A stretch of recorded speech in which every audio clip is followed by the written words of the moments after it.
আজ আমাদের সঙ্গে রয়েছেন সংস্কার কমিশনের সদস্য, লেখক ও রাজনৈতিক বিশ্লেষক ডাক্তার জাহিদুর রহমান। ডাক্তার জাহিদুর রহমান, আপনাকে ধন্যবাদ, আপনি আমাদের অনুষ্ঠানে আমাদেরকে সময় দিয়েছেন। আপনাকে স্বাগত জানাই আমাদের অনুষ্ঠানে যুক্ত হওয়ার জন্য। ডক্টর ইউনূস পদত্যাগ করতে পারেন এরকম একটা খবরকে কেন্দ্র করে যে অস্থিরতা তৈরি হয়েছিল, তার প্রেক্ষাপটে গতকাল 3টা রাজনৈতিক দল প্রধান উপদেষ্টার সাথে দেখা করেছিলেন।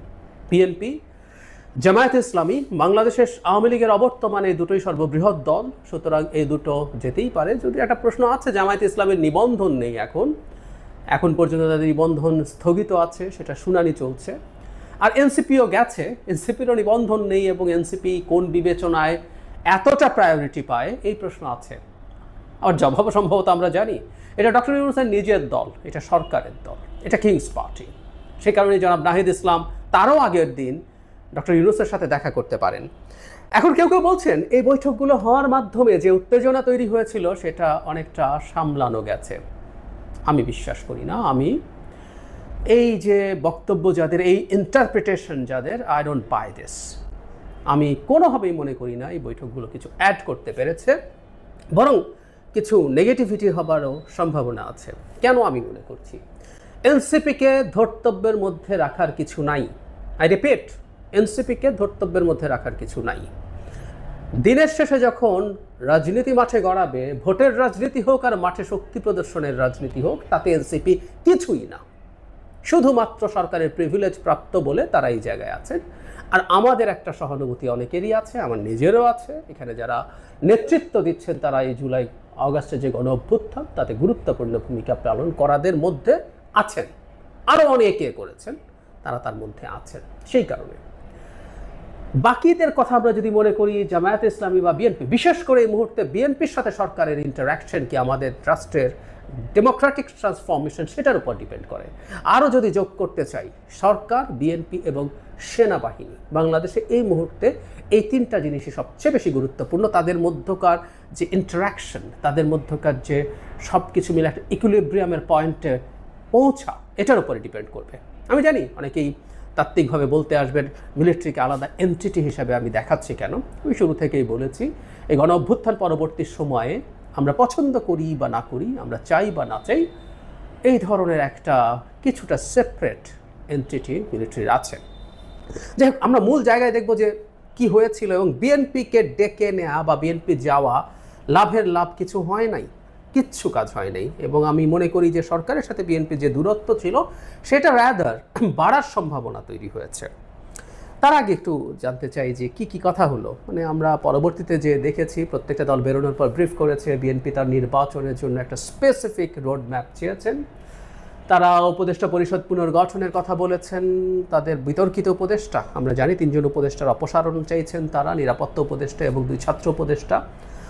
তারা বিচার করবেন, তারা সংস্কার করবেন, সবই বলছেন।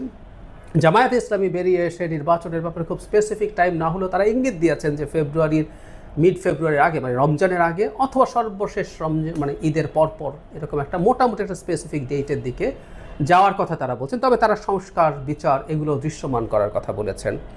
লম্বা তালিকার কথা এনসিপি এসে বলেছেন, বলতেই পারেন তাদের তালিকা লম্বা হবে, এটাই খুব স্বাভাবিক। তারা অনেক কিছু বলেছেন। তারা জুলাই সনদের কথা বলেছেন, তারা স্থানীয় সরকার নির্বাচনের কথা বলেছেন, নির্বাচন কমিশন পুনর্গঠনের কথা বলেছেন, আওয়ামী লীগের আমলে সব নির্বাচনকে অবৈধ ঘোষণা করার কথা বলেছেন। সো এই সবগুলো জিনিস আসলে তাদের কাছে এসছে। তো এখন এটা হলো তাদের দিককার বক্তব্য। এখন যে কারণে বলছি যে মূল যে ফ্যাক্টর, আমি আবারও বলছি, কাউকে ছোট বড় করার কোনো ইচ্ছে নেই আমার, কিন্তু সরকার, বিএনপি, সেনাবাহিনী, এই 3টার মধ্যে আন্ডারস্ট্যান্ডিংটা ঠিকঠাক মতো প্রতিষ্ঠিত হওয়ার উপরই ডিপেন্ড করবে আমাদের ডেমোক্রেটিক ট্রানজিশন কতটা স্মুথ হবে। বিএনপির ক্ষেত্রে বিএনপিকে ডেকে বা বিএনপি গিয়ে কোনো লাভ হয়নি কেন?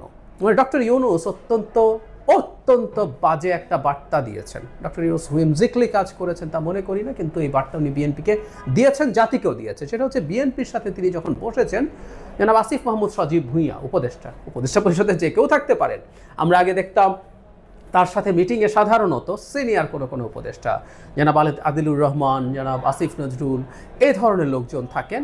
গতকাল আলী রিয়াদ ছিলেন ঐক্যমত্য কমিশনের, আর সাথে আসিফ মাহমুদ ছিলেন। আমরা খেয়াল করব বিএনপি যে লোকজনকে, যে সব উপদেষ্টাকে অপসারণের জন্য দাবি জানাচ্ছে, সেই সব লোকজনের মধ্যে সবচেয়ে বেশি, মানে যার সাথে প্রধান সংঘাত আমরা এভাবে বলবো, জনাব ইশরাক হোসেনের সাথে মূল সংঘাত হয়েছে জনাব আসিফ মাহমুদের, যিনি এলজিআরডি মন্ত্রী বা উপদেষ্টা।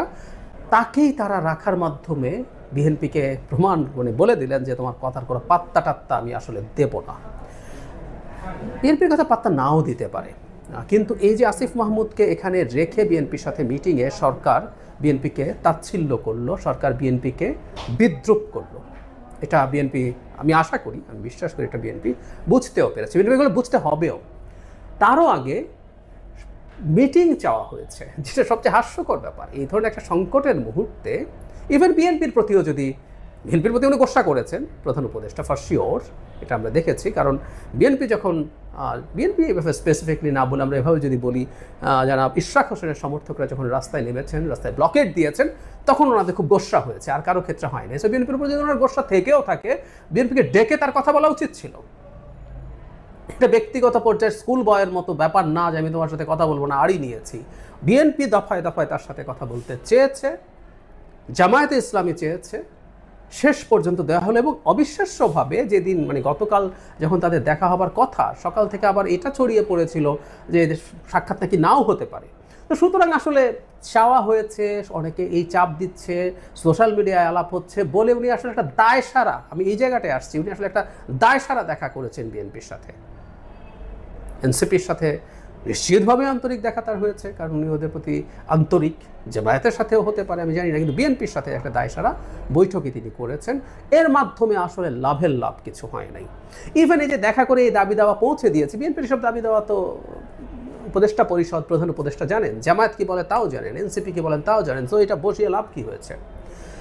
সরকার যদি সত্যিকার অর্থে কিছু মেন করতে চাইতো, এটা আমি ব্যক্তিগতভাবে মনে করি, এটা একটা রুদ্ধদ্বার বৈঠক হওয়া উচিত ছিল প্রধান উপদেষ্টার সাথে, যেখানে তিনি প্রেসাইজলি আসলে বলবেন কি করবেন না করবেন। এবং আরও ভালো হতো সবগুলো পক্ষ, এই শুধু এই তিন দল না, এই মাঠে এনসিপির যে শক্তি আছে তার সমান বা তার চেয়ে বেশি শক্তি আছে, এবং বহু দীর্ঘ সময় ধরে শেখ হাসিনা বিরোধী লড়াই করেছে এরকম দল আছে, তাদের প্রত্যেকের একজন করে, এরকম একজন করে, বিএনপিরও একজন, নট মোর দেন দ্যাট, জামায়াতের একজন, এভাবে যদি নেই, তাতে 10-12 জন 15 জন মানুষ হতে পারে, একদম ক্লোজ ডোর একটা মিটিং হয়ে তার উচিত হতো সেখানে একটা কনসেনসাসের চেষ্টা করা প্রত্যেক বিবাদমান গ্রুপগুলোকে নিয়ে। সেটাতে প্রয়োজন হলে তিনি লম্বা সময় নিয়ে বসবেন।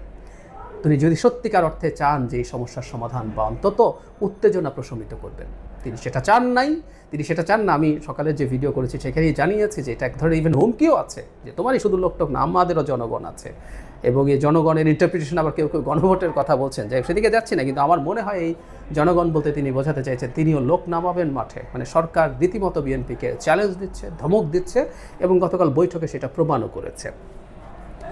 সুতরাং এই বৈঠকগুলো অর্থহীন। আমি মনে করি বাংলাদেশ সামনে শক্তি প্রয়োগের মাধ্যমেই পরস্পরের আলোচনা, মানে শক্তি প্রয়োগ মানে এই না আলোচনা বন্ধ করা, শক্তি প্রয়োগের মাধ্যমেই আলোচনার পথ তৈরি হয়। সরকার যেহেতু শক্তি প্রয়োগের মতো স্টেটমেন্ট দিয়েছে, আমার মনে হয় বিএনপিকেও তার মাঠের শক্তি দেখাতে হবে ইনক্রিজিংলি।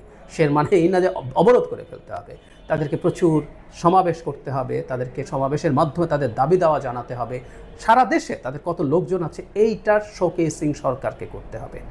আমার মনে হয় এই সরকার খুবই বাজে ডিলুশনে ভুগছে যে অসংখ্য মানুষ তার জন্য নেমে যাবে। মানে প্রায় অনেকে বলেন যদি তাই হয়, এটা একটা ফানের মতো করে ফেসবুকে বলছেন, ডক্টর ইউনূস তো রিজাইন করছিলেন, তিনি রিজাইন করে এনসিপিতে জয়েন করে একটা ইলেকশন করুন, করে বিএনপির বিরুদ্ধে জিতে এসে যাবতীয় সংস্কার, পোর্ট, করিডোর যা যা দেয়া সেগুলো দিন। সরকার মনে করছে এটা মনে করলে এটা করতে পারতো, কিন্তু সরকারও সম্ভবত জানে, কিন্তু ডিলুশনটা কেন আমি আসলে জানি না। সরকার একটা অত্যন্ত বাজে খেলার দিকে নেমেছে। সরকারের উচিত হবে, প্রধান উপদেষ্টার উচিত হবে, আবারও বলছি, সেনাবাহিনী এবং বিএনপি সরকার এর ট্রায়ো প্রয়োজনে তারা তাদের মতো করে আলোচনা করবে, বসে তারা ডিএসকালেট করবে। সরকার সেনাবাহিনীর সাথেও, সেনা প্রধানের সাথেও উত্তেজনা বাড়ানোর চেষ্টা করছেন, এগুলো কোনোটাই আমাদের জন্য ভালো ফল বয়ে আনবে না। এবং আমরা যদি এই বৈঠকের পর দেখি যে তারা অন্তত একটা সুনির্দিষ্ট রোড ম্যাপ, আমরা দেখেছি প্রেস সচিব আবারও সেই কাট অফ ডেট 30 জুন, এসব ফালতু আলাপ দিচ্ছেন, এসব আলাপের কোনো মানে নাই। ওনাদেরকে একদম বলে দিতে হবে এটা জানুয়ারির শেষ, ফেব্রুয়ারি মাঝামাঝি এরকম। ইভেন তারা যদি মনে করেন রমজানের পর হবেন, তারা এটা বিএনপি মানবে কিনা ডিফারেন্ট ডিসকাশন, তাদেরকে বলতে হবে যে এটা মিড অফ এপ্রিল হবে, এরকম কিছু একটা তাদেরকে আসলে বলতে হবে, বা ফার্স্ট উইক অফ এপ্রিল এভাবে বলতে হবে।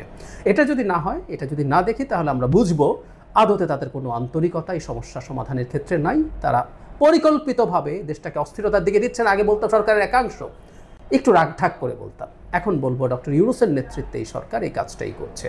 আমাদের জনগণকে খুবই সতর্ক হতে হবে।